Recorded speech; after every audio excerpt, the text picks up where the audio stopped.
Welcome to Screw the Commute, the entrepreneurial podcast dedicated to getting you out of the car and into the money.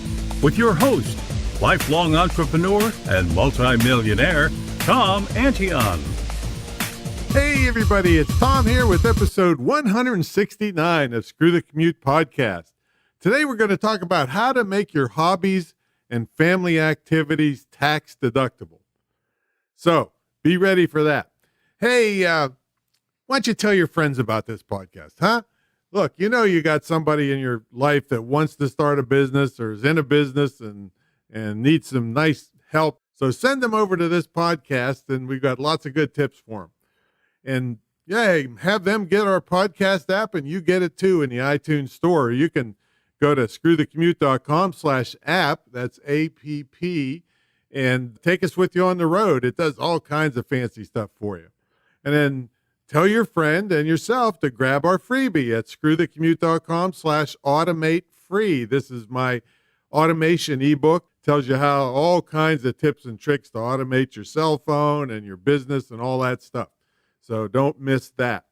All right, I'm looking for affiliates. If you've been following this podcast for a while, you know I have lots of products and services. I don't get complaints. I don't get refund requests. So you can make a lot of money referring stuff. I mean, even my school, you can get a $3,800 commission for referring my internet marketing school. It's the only licensed dedicated school of its kind in the country.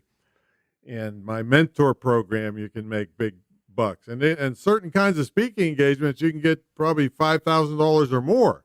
All right. So you want to check this out. All right, let's get to the main event. This is going to be one of the shortest podcasts I've done, but really, really powerful for people out there that either in business or thinking about it, or they just want to, enjoy their life and get tax deductions for it. That's what we're going to talk about. But first, let me state right up front that I'm not an attorney or an accountant, and I'm not qualified to give you tax advice, technically. So I encourage you to get professional opinion on what I talk about in today's episode. But just because I don't have professional qualifications on this topic does not mean I can't give you my opinion. And also, I've spoken in front of lots of audiences around the world, many of which had accountants and attorneys in the audience who agreed that what I'm proposing in this episode is absolutely sound. Now, what I'm talking about is making your hobbies and your family interests tax deductible. Now, when I look around at people enjoying their hobbies and taking their kids to soccer tournaments and the myriad of other things individuals and families spend money on, I can assure you virtually all of them, probably 99% of them, just spend the money and get no credit for spending the money. Well, of course, past the enjoyment of doing whatever they were spending the money on. Now, in today's business atmosphere and with the cheap and free business tools available today, to me, this is just ridiculous, and it's hurting families. They could be enjoying their hobby or family activity and doing that hobby or activity even more, and at the same time getting tax deductions and even earning money from doing the activity. Now, I'm sure lots of people listening to this feel a little bit or a lot guilty for spending the money. Let's say buying nice golf clubs and paying high greens fees to play golf. And maybe they got a golf club membership and they got golf clothing and meals and caddies and balls and all the other expenses that go along with playing golf. And I've spoken to many people about this in the course of my career, and it's not uncommon for family arguments and lots of resentments. And when I say resentments, it's on both spouses. Let's say the spouse that wants to play golf all weekend resents the fact the other spouse puts them on a guilt trip. And the other spouse resents when the other spouse goes to play. Right? So, there have been lots of cases of divorce over these kinds of issues. Now, I'm not claiming this podcast is going to save everyone in the world from getting a divorce. Okay, but like the old starfish story, maybe I'll make a difference by just saving one divorce. Right? And if you're too young to know the starfish story, go look it up some. All right, here's another example. Let's say there's no resentment involved. Let's say the entire family loves to go camping. I mean, maybe you have an RV and you go to RV parks. I mean, you could vlog about it or video blog about it. You could do product reviews. You could have thousands of people on YouTube following your exploits. There's another example. Let's say you collect antique watches.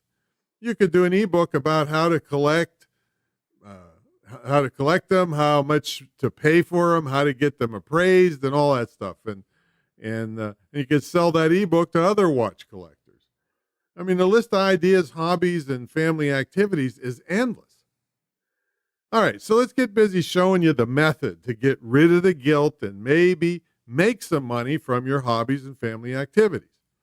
And when I say make some money, saving taxes is just the same in my book as making money. Now, the less taxes you pay, the more money that stays in your pocket. And in some cases, your hobby could make you so much money you'll be desperate for more tax deductions. All right, here we go. One of the basic methods is to buy a domain name and put in a WordPress or put up a WordPress website about your topic. And you should have, listen to this, no more than $150 in that entire process.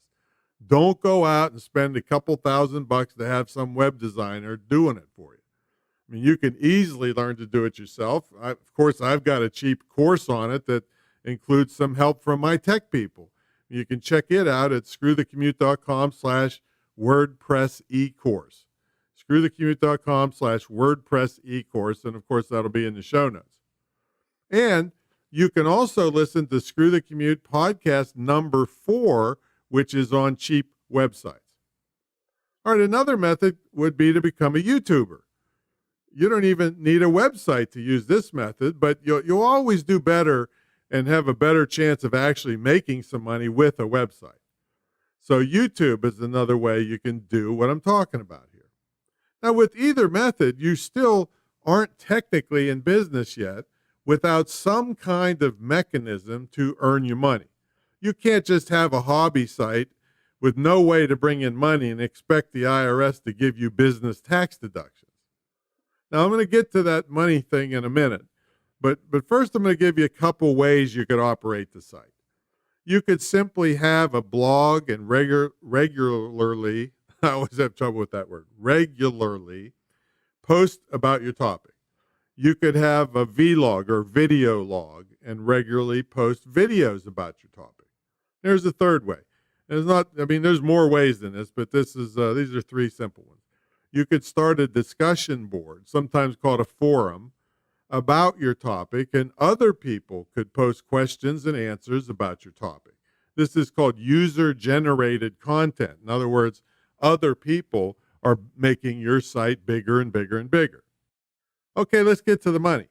Well, one way to earn money is to build traffic to your site and put affiliate products on your site. Now, when someone clicks through your affiliate link and purchases the product from someone else, you get an affiliate commission. Now, with this method, you don't have to develop a product yourself or write a sales letter or anything. You just have to get people to your site that are interested in your topic, and when they click and buy, you get paid. Now, if you like this idea, make sure you go back and listen to episode 52 on affiliate marketing. Now, you are going to need probably at the bare minimum a PayPal account so that you can accept the money. A full-blown merchant account is a little higher level where you'll have a lot of fees involved. But get a PayPal account to get this started because that's how affiliates will probably pay you. Another way to earn money is to use an advertising model. There are ad networks. The most famous is Google AdSense, where you put some code on your site and the ad network feeds ads to your site. And one method to make money is you get paid when someone clicks on the ad. Another method to get paid by other ad networks is simply by displaying the ad. You make your money whether someone clicks or not. It's always your job to get traffic to the site by providing great content about your hobby, is what I'm talking about here, like blog postings, video blog postings, or like in the discussion board, lots of great questions and answers and comments. Another way to make money is to develop your own product. This is, I would say, is the highest degree of evidence to the IRS that you are really trying to make money. An example of this is my fatsotennis.com site. I'm a tennis nut. So to do what I'm telling you to do, I created a 2 DVD set called Winning Tennis for the Overweight and Hopelessly Out of Shape. I mean, it's a $40 DVD set that's funny on one hand, but shows serious techniques, tips, and tricks for out-of-shape people to beat younger, lighter, and faster people than they are. Now, if you're just starting out, you could simply make an ebook about your topic. I covered ebooks in episode 70 of this podcast. And don't think you have to be an expert on your topic to create products. Many products are created simply by interviewing people that are really good at your topic. You compile the interviews and put them out in ebook format. So, folks, this is probably one of the shortest training podcasts I've done, but it could easily be one of the most powerful for you. With a little effort, you could have a side hustle based around something you love to do already, and you're most likely spending money on it. Even if it doesn't cost you anything to do your hobby or family activity, there's still money to be made from your tax savings from the deductions you will qualify for by being in your own business. And before you dismiss this as too much hassle, pretty much all you have to do to be in business is get a simple business license and file a Schedule C profit and loss statement with your taxes. I mean, you don't have to become a fancy corporation or LLC if you don't want to. I mean, of course, you should get professional advice from your accountant or attorney. Keep in mind, they're mostly conservative and trying to keep you out of trouble rather than showing you how to move forward. So just take whatever they say with a grain of salt. So take this idea and run with it. And many people before you have, and I've never heard anyone regret doing it. So, folks, I would love to see you. If you'd like to really jump into an online business, I'm the guy for you. I have the longest running, most successful mentor program in the internet marketing arena, and I triple dog dare you to find anybody to challenge that. It's been running over 20 years, 1,700 students, probably more than that in the early years that I haven't kept track of as well.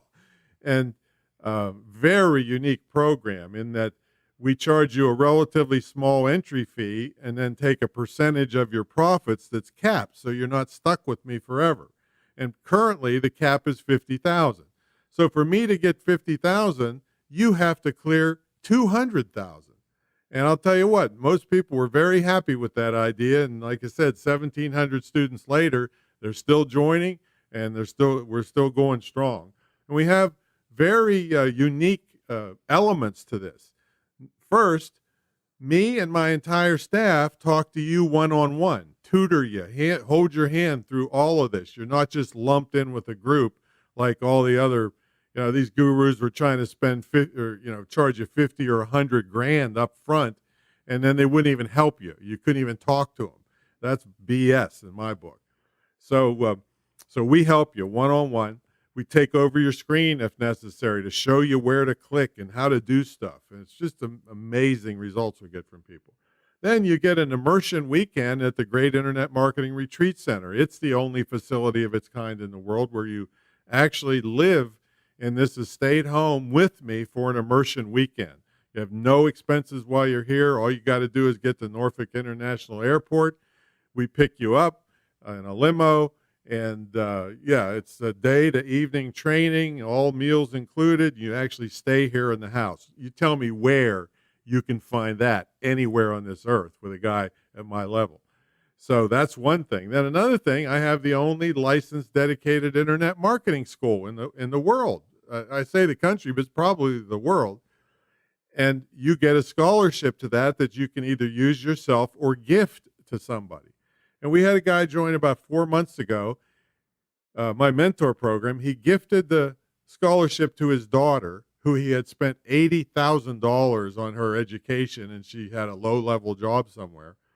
And after 1 month only in the school, she was making $1,100 on the side. She just emailed me this week, said she's making $3,000 a month, quitting her other job, and she can barely keep up. And she's only been in 2 months, and she's got at least 4 more months of training to go in the school. So this is very powerful, nuts and bolts, real world stuff that I have been living since I started selling on the internet, when there was an internet, with a commercial internet, around 1994. So I've been doing this a long time, and I only teach stuff that works because, hey, if you don't make a lot of money, I don't get my big money. See, so I don't give you busy work, that's for sure.